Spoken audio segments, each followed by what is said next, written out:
Hi, I'm Trish Hall. I'm the Medical Center Director here at the Truman VA. It's been a while since we've talked. Welcome to Time with Trish. I am joined here today with Dr. Cheryl Hemme. She is the Chief of our Behavioral Health Service here at the Truman VA. And today we're going to answer questions on mental health resources and services. Dr. Hemme, May is Mental Health Awareness Month. So could you give us a brief rundown of all of the behavioral and mental health services that we have here at the Truman VA? Yes. Thank you, Dr. Hall, for asking me to come today and tell you a little bit about what we do. I know you know a lot of it, but for those of you that may not know all that we offer at Truman VA, I think you'll be surprised. Yesterday, when I was talking to a neighbor, I talked to him about how we are helping our homeless veterans and how we are delivering food to the homeless veterans. We're calling them weekly. We're asking what else is needed, and that's been a vital part of our program with our vulnerable veterans since this all started back in March. The other services we offer, one of the privileges of working here is that if we see a veteran on the street, if we see a veteran out asking for money or under a bridge, we can say, we have something we can offer you. We can help you. We'll bring them in. We can find them with our community partners with Welcome Home and the Patriot Place and Phoenix programs. We can bring people off the street and into housing. While they're at those places, they can then work with our HUD-VASH program, and from there become eligible and get into permanent housing. While in housing, or even not in housing, we have a vocational program that can help with resumes, job building, and get people back on their feet so they feel like they're contributing again like they did when they were in the military. And then our other parts of our program are all options, the whole array from inpatient mental health to residential programs for substance abuse, for outpatient psychotherapy, with evidence-based programs. Then we have medication management. We have several psychiatrists. We offer transcranial magnetic stimulation to help people who are refractory with depression and PTSD. So we offer the whole wide range of services for our veterans. And we're one of the few, I think that's what we love about the VA. And, we have several of the psychiatrists that have come to work here have said what they love the most is that they can actually help veterans and help people in all aspects and not worry about who's paying for what. But we can do what is needed, when it is needed, and at the time it is needed. So we're very honored to work here as well. That's amazing. That's a much bigger spectrum than I think that most people think of when they think of behavioral health services. We have some Facebook questions that would be great. Come in from some of our viewers and some of our veterans and people who follow us. One is from Carol Thompson. Carol writes, she was wanting to know if the VA provided group behavioral health meetings virtually. Yes, we have. When COVID first kind of hit and we were worried about the surge and that initial trying to make sure our hospital resources, that we had plenty, we stopped all of our group work for protection of veterans and protection of staff. And now we have started increasing that. We've started some groups, couple audio groups, and then through our VVC, our VA Care, VA Video Care. If there's a group, though, that you're interested in, if there's a group that you're like, where did that go? What is it? Just call. You can call the Green Team, you can call the hospital, and or call your therapist or call your provider and ask. And we'll get back with you and tell you more information and about what to do. We're also considering just limiting sizes of groups. And so we're trying to figure out how that will work as a face-to-face at this point, but we're not quite there yet, but we're getting there.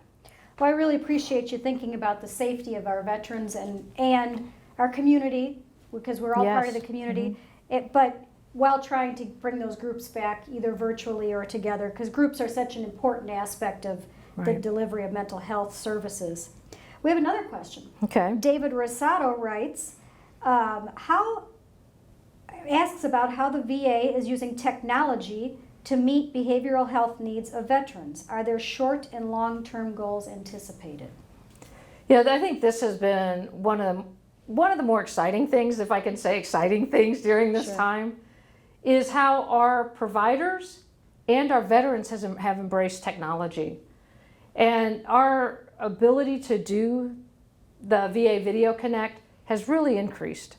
We're also able to provide iPads and phones where they have limited capacity, but they are able to do VA Video Connect. And so we're working on that, getting those out to the veterans that really need that in some of our rural areas, and helping veterans learn how to navigate that system. So we've really enjoyed that. Oh, and as a veteran, VA Video Connect is phenomenal. In the comfort of your own space, you can have your private provider visit. Yes. So that is really important. That's fantastic. What I've enjoyed as a provider myself is I've had patients will be on VA Video Connect, and they'll say, I want to show you what my mom gave me. Before she died, she gave me this. And she'll show it and tell me the stories of her and her mom, or her and her father. And it's been very, it's been really nice to see where people live and what they're proud of. I had a guy the other day that showed me the plants. He's gotten into growing plants. And he goes, look how big these are. These are the biggest ones, and nobody has these. And so it's really been nice to see that and what people are proud of. That's great. There are some silver linings in so much of what we're learning during this new time in our lives. But some of this COVID really causes some stress and anxiety. What should a veteran do if they're struggling with mental health issues or intimate partner violence, family stress, or suicidal ideations?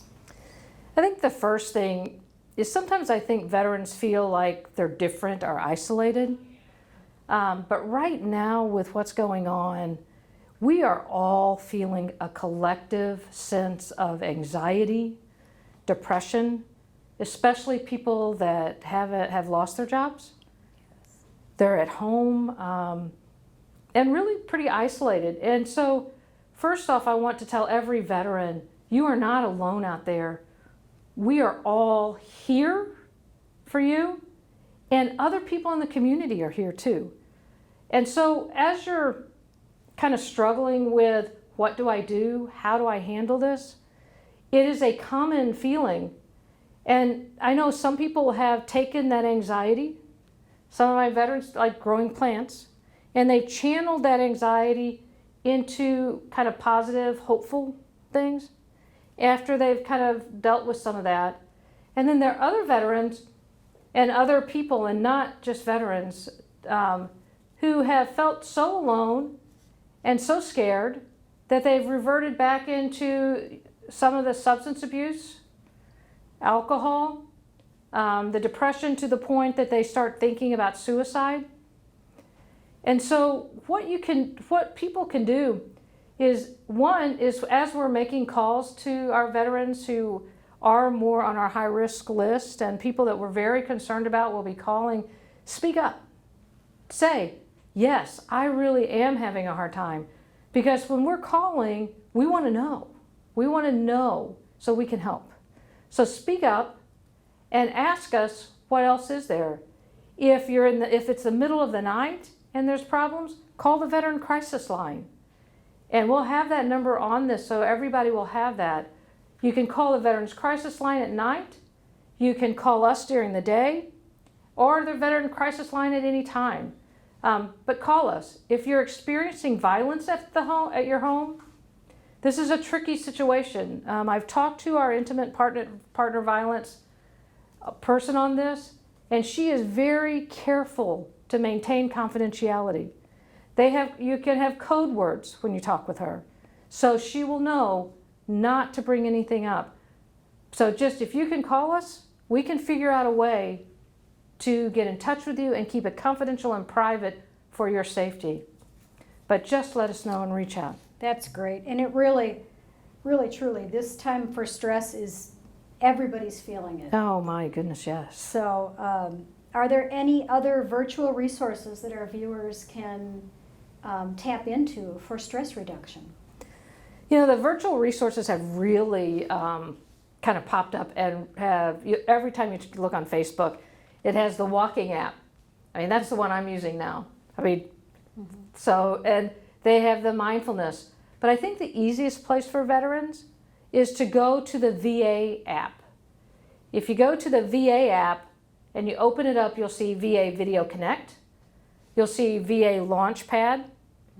And then as you continue to scroll down, you'll see the mindfulness app. You'll see the app for insomnia, for health and wellness. And you will see multiple apps for things that you might be interested in. It's free, and that's why I think it's an easy place to start. And then after you experiment with those, try those, and you don't find them helpful, just type in mindfulness in your computer or on the App Store. And I tell you, there's a bunch that will come up. And find one that works with you. Find one that you resonate with. If you like running water, they have those. They have symbols and different noises and sounds that may help you feel calmer. So I think that's a great place to start. Absolutely. I have it on my phone. So Okay. I really appreciate that. Well, thank you so much, Dr. Hemme, for joining us and providing us all that information. Viewers, we want to hear from you. We want to know what interests you with your veteran healthcare topics. Send us a topic that maybe that you would like to hear, and we will pick from those topics for next month's Time with Trish. Please join us in June for another episode of Time with Trish. And in the meantime, keep yourself safe. Yes. Clean your hands. Remember to stay socially distanced. And when you're in public places, I still recommend a mask because my mask protects you and your mask protects me. Thanks.